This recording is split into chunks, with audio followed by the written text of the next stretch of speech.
The two-hand story unfolded back in '99 when the two hands Michael Twelftree and Richard Mintz popped a bottle of Australian Shiraz on a table, and they said to each other, how are we going to do this?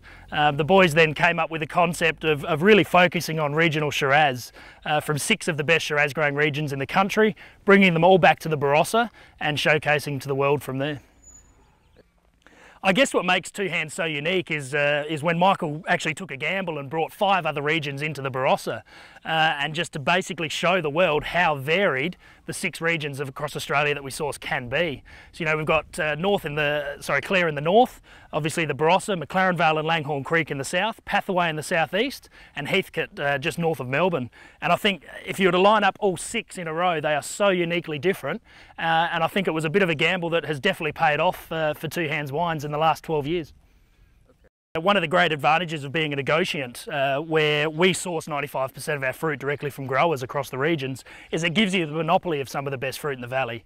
You know, we could have 1,000 acres, rely on it and hope for the best, or we can go out and actively source some of the best fruit that you can find. And I think that is in this day and age, a very smart way of winemaking. How many different wines are you making right now? So currently on a portfolio of just over 30 wines, majority being Shiraz. We also love single vineyard Grenache from here in McLaren Vale, and there's quite a lot of interesting blending going on with a lot of Northern Rhone varietals, especially through one of our series called the Twelftree wines.